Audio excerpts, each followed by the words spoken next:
Hi అండి, నమస్తే. Welcome to Rohini Krishna's world. Today's recipe breakfast recipe అండి. పూరి విత్ ఆలూ కుర్మా. ఎప్పుడు చేసుకునే పూరి ఆలూ కుర్మాలో స్పెషల్ ఏముందండి, అందుకే ఈసారి నేను క్రిస్పీ పూరి అలాగే కాజు వేసి ఆలూ కుర్మా చేశానండి. అది కూడా ఆలూ కుర్మా ఎప్పుడు చేసుకునే విధంగా కాకుండా కొంచెం డిఫరెంట్గా మసాలా ప్రిపేర్ చేసి ఈ కర్రీ ప్రిపేర్ చేశానండి. టేస్ట్ మనకి చాలా బాగా వచ్చింది. మన పూరి కూడా ఎప్పుడు మెత్తగా సాఫ్ట్గా కాకుండా ఈసారి క్రిస్పీగా చేశాను. ఈ క్రిస్పీ పూరితో ఆలూ కుర్మా చాలా బాగుందండి.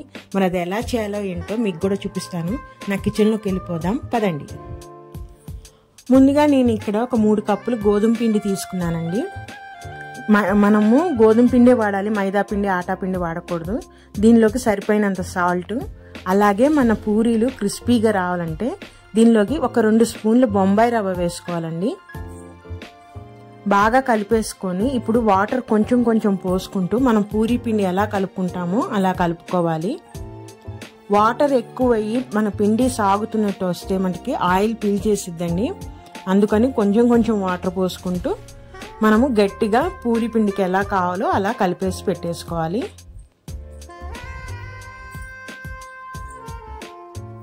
పిండి మొత్తం కలిపేసుకున్న తర్వాత వీడియోలో చూపించినట్టు ఒక 2 మినిట్స్ బాగా అలా మర్దన చేసేసుకొని మనము ఇంకా పిండి మూత పెట్టేసుకొని మనం పక్కన పెట్టేసుకోవాలండి.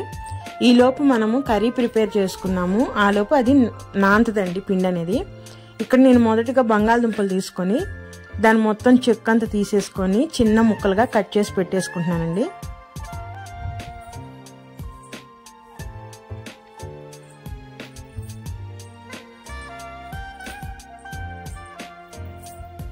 పెద్ద ముక్కలుగా కట్ చేసుకోవచ్చు, చిన్న ముక్కలు మన ఇష్టం, మనకి ఎలా కావాలంటే అలా కట్ చేసేసుకోవచ్చు.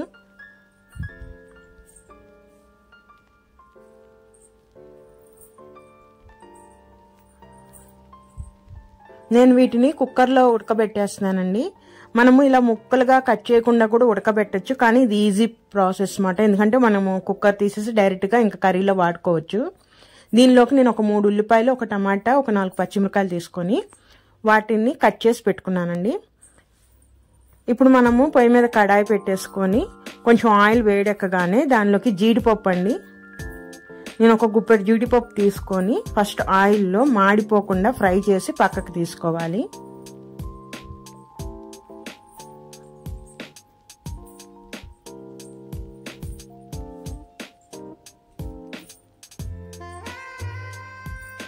మాడిపోకూడదండి, జీడిపప్పు మాడిపోతే టేస్ట్ మారిపోతుంది. ఇప్పుడు అదే ఆయిల్లోకి మనం కట్ చేసి పెట్టుకున్న ఉల్లిపాయలు, పచ్చిమిరపకాయలు, టమాటాలు ఒకదాని తర్వాత ఒకటి వేసుకొని వేయించాలండి. ఇవి కూడా మాడిపోకుండా జస్ట్ కలర్ చేంజ్ అయ్యే వరకు వేయించి పక్కన పెట్టుకోవాలి.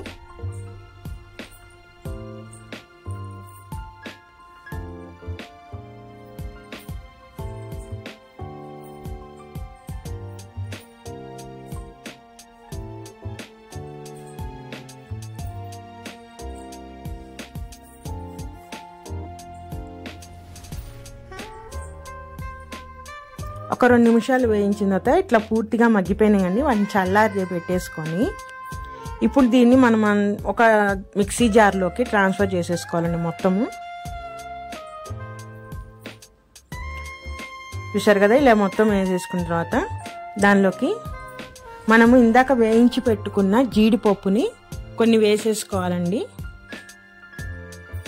అలాగే చిన్నుల్లిపాయలు, ఎండు కొబ్బరి, ఇవన్నీ కూడా ఉల్లిపాయల్లో వేసేసి మనం మెత్తటి పేస్ట్ లాగా తయారు చేసి పెట్టేసుకోవాలి.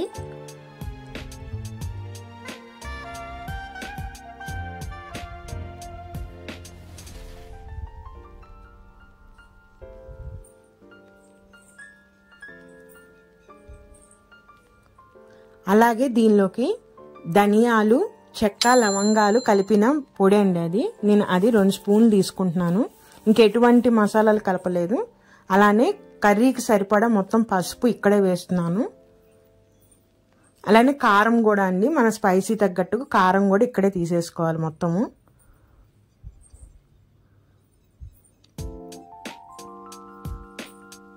సాల్ట్, కర్రీకి సరిపడా సాల్ట్, ఇది కూడా మనం ఇక్కడే తీసేసుకొని మిక్సీ జార్ మొత్తం పేస్ట్ చేసి రెడీగా పెట్టుకోవాలి.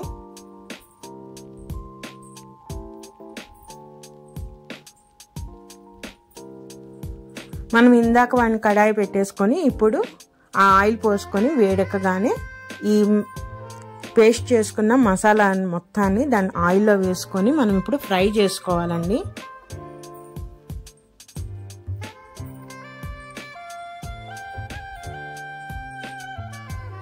ఒక 5 మినిట్స్ వరకు మనం మీడియం ఫ్లేమ్లో పెట్టుకొని బాగా ఫ్రై చేసుకోవాలి. కొంచెం ఆయిల్ ఎప్పుడైతే మనకి ఎడ్జ్లో వచ్చింది కదా అప్పుడు కొంచెం వాటర్ పోసేసుకొని ఈ మసాలా అంతా వాటర్లో మిక్స్ అయ్యేటట్టు బాగా కలిపేసుకోవాలండి.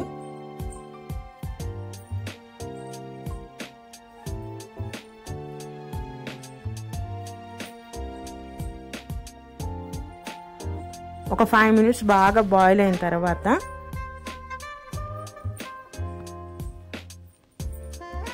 దీంట్లో మనం మొదటిగా ఉడకబెట్టుకున్న బంగాళదుంప ముక్కలు ఉన్నాయి కదండి అవి వేసేసేయాలండి.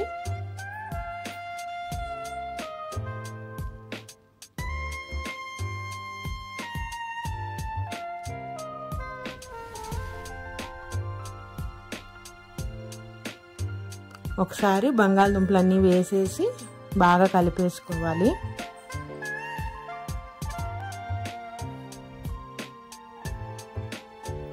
ఇప్పుడు ఆ బంగాళదుంపలకి మనం వేసిన మసాలా ఫ్లేవర్ మొత్తం మూత పెట్టేసుకొని మనము ఒక 5 నిమిషాలు మగ్గించుకోవాలండి. మూత తీసేసి మనకు కావాల్సిన కర్రీ కన్సిస్టెన్సీ అంటే కొంచెం ఎక్కువగా లిక్విడ్గా ఉంటే ఇంకొక 10 నిమిషాలు మరిగించుకోవాలి.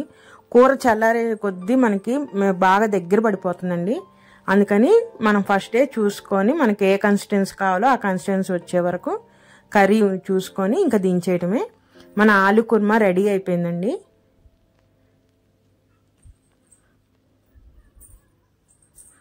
ఇప్పుడు పూరి ప్రిపేర్ చేద్దాం. మనం ఇందాకే కర్రీకి ముందు మనం నానబెట్టేసి పెట్టుకున్నాం కదా, పూరి సైజులో ఉండ తీసుకొని ఇట్లా ప్రెస్ చేసేసుకొని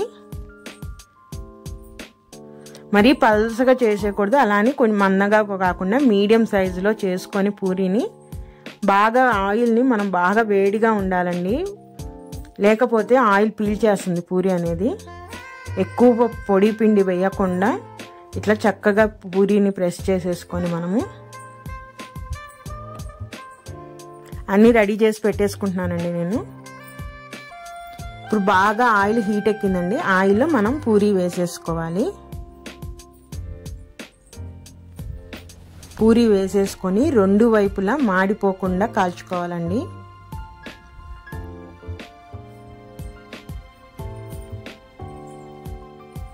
పూరీ వేసుకొని చక్కగా 2 వైపులా ఎర్రగా వచ్చే వరకు మాడిపోకుండా కాల్చుకుంటే మన పూరీ క్రిస్పీగా వస్తుందండి.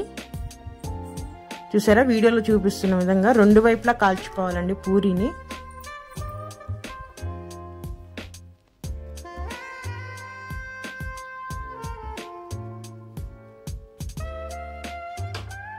పూరీ మొత్తం ఆయిల్లో మునిగే వరకు బాగా మనం చూసిన ఇట్లా అద్దుతూ ఉంటే బాగా కాలుతుందండి.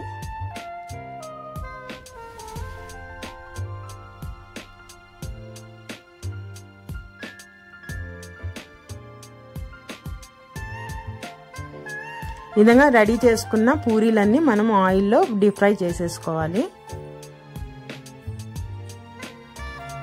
2 వైపులా పూరీ కాల్చకపోయినా కూడా క్రిస్పీగా రాదండి పూరీ అనేది. వేయించిన జీడిపప్పుతో మనము కర్రీని సర్వ్ చేసుకుంటే మన క్రిస్పీ పూరీతో ఆలు కాజు కర్రీ రెడీ అండి. ఎప్పుడు మనము సాఫ్ట్గా చేసుకోకుండా పూరీని అప్పుడప్పుడు ఒకసారి ఇలా క్రిస్పీగా కూడా చేసుకుంటే టేస్ట్ మారుతుంది, మనం కూడా ఎంజాయ్ చేయొచ్చు, కొత్త టిఫిన్ లాగా అనిపిస్తుంది. మరి ఈ వెరైటీ అయిన క్రిస్పీ పూరి ఆలు కాజు కర్రీని మీరు కూడా ట్రై చేసి చూడండి. టేస్ట్ ఎలా వచ్చిందో కామెంట్ రూపంలో చెప్పండి నాకు. మరి ఇదేనండి ఈరోజు వీడియో. నా వీడియోస్ కనుక నచ్చితే ప్లీజ్ సబ్స్క్రైబ్ చేయండి, అలానే లైక్ చేయండి, మీ ఫ్యామిలీ మెంబర్స్కి షేర్ చేయండి. ఉంటాను, మరొక మంచి వీడియోతో మళ్ళీ కలుస్తాను. బాయ్.